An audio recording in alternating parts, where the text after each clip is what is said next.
no matter where I travel and how long I intend to end up being gone, I carry this microphone with me. It's a travel kit, and I plug it into my cell phone.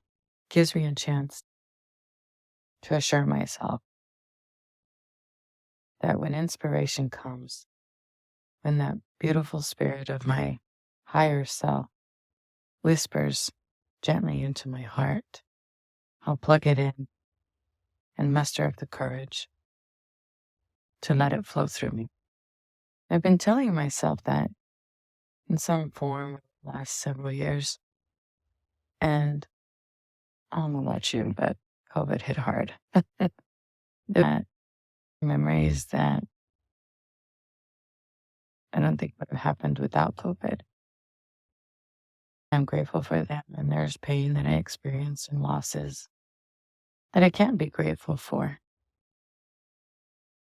But then I recognize we're all a part of the polishing that happens to our spirits and the experience that is our life in this body with this opportunity to live, to love, and especially to create. Over the last 10 years, I've created. I've struggled through creation. I've muggled. The image that's coming up for me is being in a pair of rain boots in a mud puddle. The mud is thick. So I've nourished my own creative spirit with my motivations, inspirations, and what draws my heart forward, whether it's wrapping rocks or learning to weave, which I'm not very good at.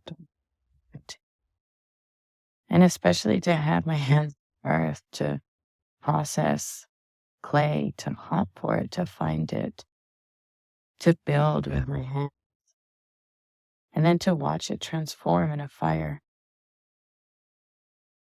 That practice has become spiritual for me, as is this listening, attuning to, and then attempting to honor and give. And that's why I'm here at the mic today, because there's been a tug at my heart, even though in my mind, mixed in with all the beauty and pain and experiences and everything that is life, daily life, weekly life, monthly life, seasonal life, cyclical life, with the full moons and new moons and sunrises and sunsets, what I sense in my life is that there was this hard push immediately during COVID to just push forward and to continue to push, and then to finally to say, wait, there has to be some space here for me. And there are things calling me. I created that space. I rearranged things. I asked for help, which is still one of the most difficult things for me to do. That space started to appear. And I felt like I started to heal and started to get more bouts of inspiration. And I know inspiration is a funny thing. I have to sit in the chair for the work to come through. In addition to that, burnout. There's no other right word for it, that like burning the candle at both ends. From then until now, as I started to turn my attention towards healing and nourishing and getting healthy, there was another dip. I don't want to go into the details, but there were health things and just women things that happened at this stage of my elderhood that I am excited about and trying to understand. And so with those health things came another dip, but a different kind of dip than this push to perform and push to produce and push for the sake of pushing, not knowing what I was giving birth to. That just came up with the metaphor of labor. Isn't everything labor? When I went through labor twice with my two blessings, my sons, I experienced the miracle that is my body. especially with Jake, because he came so fast. I didn't have an epidural aspirin, but my body, I watched it do what it knew to do. As David was driving me from our little village into the big hospital in Warsburg through winter, my legs literally came up like I could hold them in my hands. They naturally did that.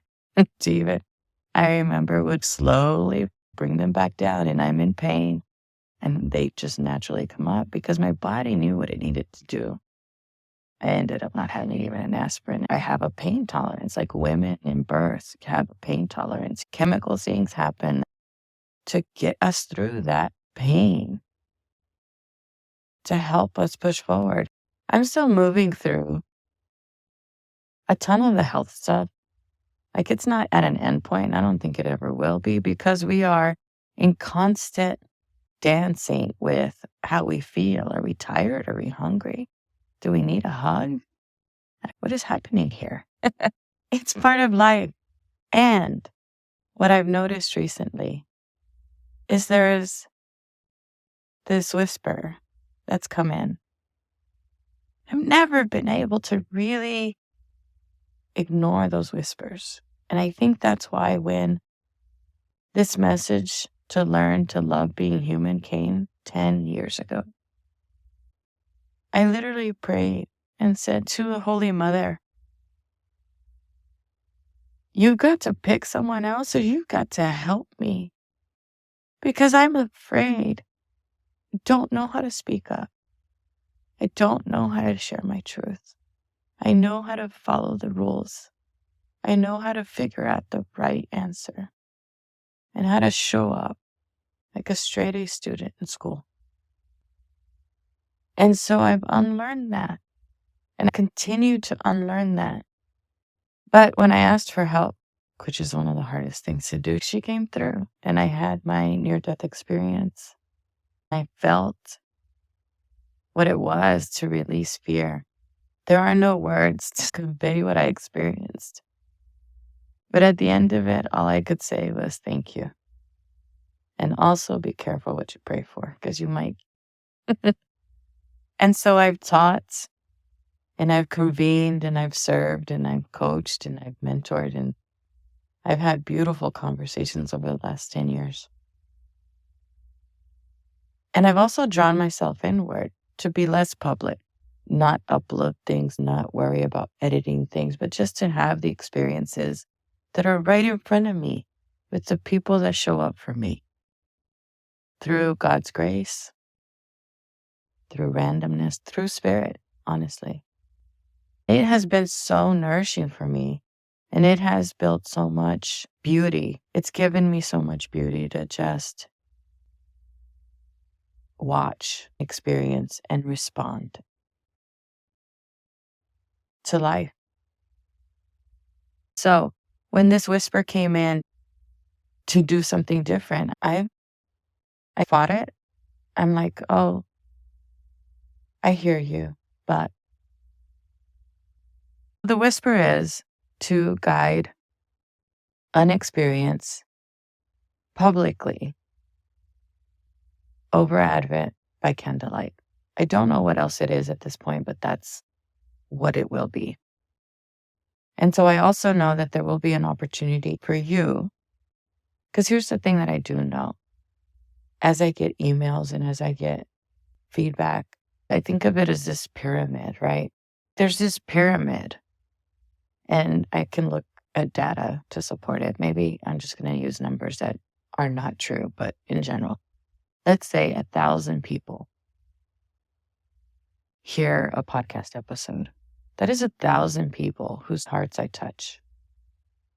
And let's say we drop a zero, 100 people receive an email from me because they're on my email list. There's a closer connection there because you're receiving it. You've asked for it, right? You're showing up to show who you are, because you're not anonymous. You're someone that says, hi, I'd like to hear what you've got to say. This is how I've experienced the last 10 years. 1,000 people podcast, 100 people on the newsletter. drop a 0, 10. 10 is typically, 10 and less is typically the intimacy of my circles. And it repeats itself everywhere. I had the beautiful opportunity to bring 3 generations together at Shinati Springs, the ancestral home of my paternal grandmother. I felt her spirit. I communed with her. I literally lived a moment, both the beauty and the pain that happens in true West Texas desert. And there were 10 people there. I don't expect this Advent experience to be big. I expect it to be intimate. I'm here to share with you that you're invited, that you belong, that you don't have to have an intimate relationship with me to feel like you can join. And so this is your invitation. As the details of this experience come up, I'll continue to share them, maybe in the podcast, maybe in the newsletter, maybe on social. I'd love for you to be there because I'd love for you to be here with me, to experience this in whatever way serves you best. For me, what I'm hearing that is most important is that we learn to see in the darkness, that we allow our eyes to adjust to the light, and that you can be guided by candlelight. That's its pure intention.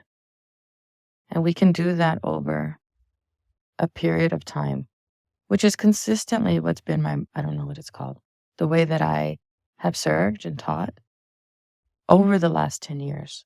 This is what I understand, that we together, over a period of time, have an experience that nourishes us, that opens our eyes to see something different, that allows things to change without anything on the outside actually looking different, because we're turning inward. We're going within, and we're letting that light shine through, that wisdom come up, that inspiration, that truth bubble up. And so this season, I will create Advent by Candlelight with Bibi. Don't know what it is yet, but I do want to let you know that it's coming and ask you to look for it. And if it's not for you and you want to invite somebody that you think will resonate with it, I hope that you'll do that, because that's how this circle works 98% of the time. I don't know how people find me, but they do. And I'm grateful for it. I am abiding by the whispers of the Holy Spirit that have not let me sleep for the last few weeks. I am following through on another public experience called Guided by Candlelight. It will start when we begin Advent, and I'm excited for it. I've missed you publicly, but I've always been here. For those I've worked with privately, I'm grateful for you. And that private one-on-one experience is always available. All you need to do is send me an email or text, and let's see how we can make that work. I'm going to close with certainty is something that we're always wanting to not adore, because there's so much magic in the mystical mystery of life. I happened to be reading this book called Learning to Walk in the Dark by Barbara Brown Taylor. I recommend that you get it. It is speaking to me. And so I'm opening it randomly to a page, and I'm going to close with a few sentences from her as a way to let this get a combo. This is page 108. Tonight, there will be no moon in the sky. Tonight, there will be no moon in the sky. For close to 3 days, it will rise and set with the sun, leaving the stars alone to light. I always wondered why it took 3 days for significant things to happen in the Bible. Jonah spent 3 days in the belly of the whale. Jesus spent 3 days in the tomb. Paul spent 3 days blind in Damascus. And now I know. From earliest times, people learned that was how long they had to wait in the dark before the sliver of the appeared in the sky. Amazing grace, how sweet the sound that saved a wretch like me. I once was lost, but now I'm found. Was blind, but now I see. Maybe that's how grace works. But tonight it seems equally possible that the grace I will come to, where I too may to see the celestial brightness that has no to sight. And that's what we'll learn together as we travel by candlelight through this Advent season. We'll learn to see the brightness that has nothing to do with sight. The journey